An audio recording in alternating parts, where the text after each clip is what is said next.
second edition of BHS News. I'm Laurelyn, here once again with Madison Klebe to highlight this week at BHS, December 17th, 2012.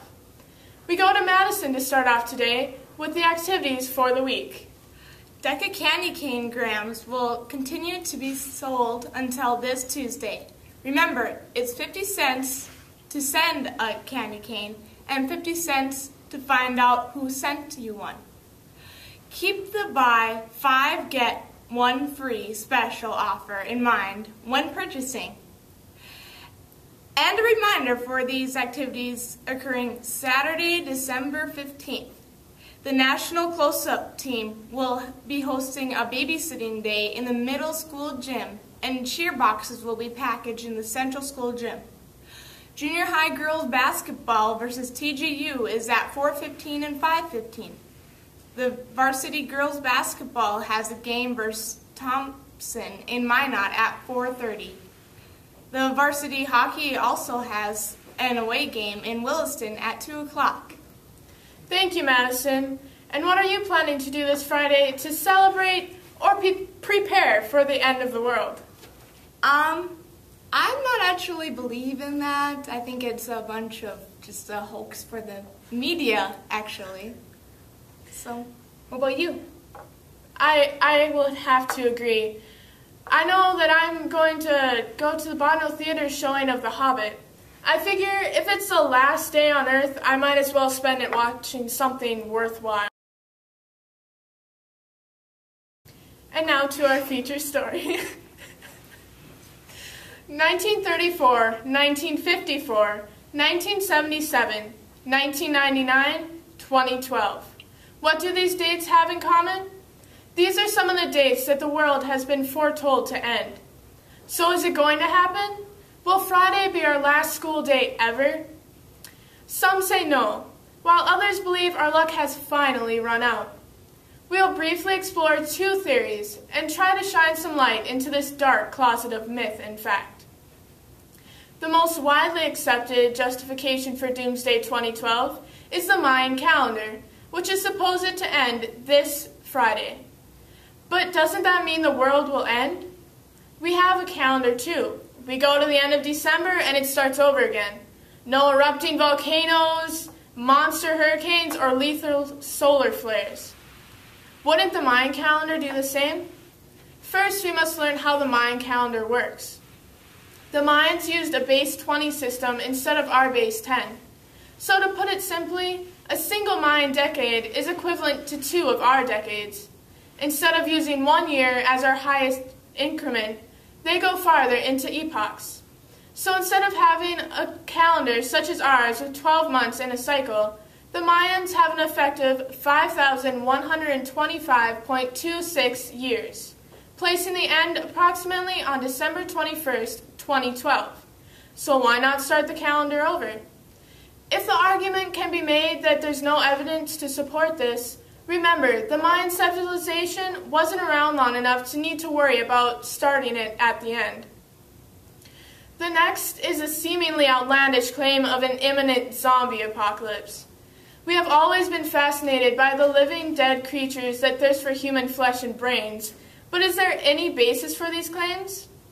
Oddly enough, there is. A disease named Kuru was prominent in a cannibalistic culture and occurred from eating the brains of the deceased. This disease is caused by oddly shaped proteins called prions, and those with the disease exhibit loss in coordination, loss of speech, change in personality, and open sores.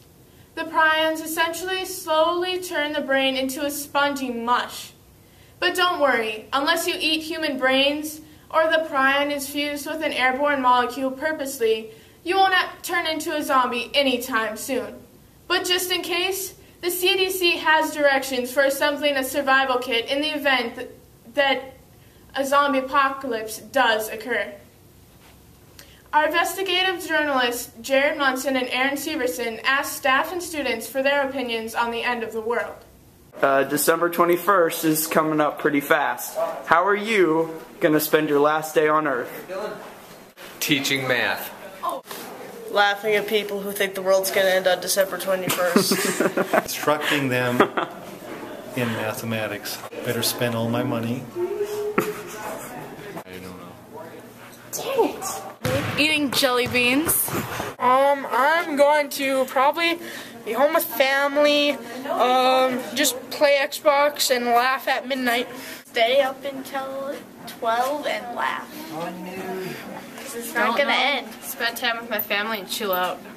Stare at the ceiling thinking how good my life could have been. Now, we shift our attention to this week's sports newscast with Cody Bedlett. Thank you, Madison, and welcome to the sports of Bottineau High School. First, we're going to start off with some stats from the Bottineau Braves basketball team. For their team, they had a 31% field goal percentage. Not too bad for the first couple of games. They had 74 rebounds, 19 assists, and 30 steals. And then they also went 2-0. They scored 82 points over the 2 games, and they only allowed 58. That's some pretty good defense. Some of their individual leaders was Garrett Pullman with 28 points over the 2-game series. Taylor Parisian had 8 steals. Jeremiah had 5 assists, and Trevor had 17 total rebounds. They are going to be playing Langdon on Monday at 5:30 and 7. That is only JV and varsity. And then they're playing our Redeemers on Tuesday, and that is a C-Squad JV and varsity. And that's at 4:15, 5:45, and 7:30. Now we're moving to junior high girls basketball. They are playing on Monday against Bishop Bryan, and they are playing at 4 o'clock and 5 o'clock. And then girls basketball, they have their first games this weekend in Minot, and then they will also play Boissevain on Friday, and that is at 5:30, but is only a JV game. Now for girls hockey, they are going to be in Bismarck, but they are going to be playing Fargo 14U and the 19U in a jamboree. And last but not least, boys hockey team, they are playing Hazen-Beulah and Williston this weekend. Back to you, Laura Ellen. Thank you, Cody. And now we round off this week's broadcast with the lunch menus from Emily Munson. Monday's breakfast will be cold cereal, toast, and fruit juice. For lunch, we will have chicken nuggets, baked rice, and pineapple. Tuesday brings waffles and pears for breakfast and turkey burger on a bun, applesauce, peas, and a fudge bar for lunch. Wednesday brings a breakfast meal of a breakfast wrap and pineapple. The lunch served will be spaghetti with meat sauce, breadstick, broccoli salad, and mandarin oranges. Thursday's breakfast items are cold cereal, toast, and fruit juice. Tacos, lettuce and cheese, refried beans, and fruit salad is the lunch menu. Friday, the day the world is supposedly ending, your last breakfast and lunch meals are as followed. Caramel rolls and mandarin oranges for breakfast, and hot dog in a bun, french fries, carrots, and peaches for lunch. On that note, we say farewell, and we hope to see you again for our 3rd edition over Christmas break.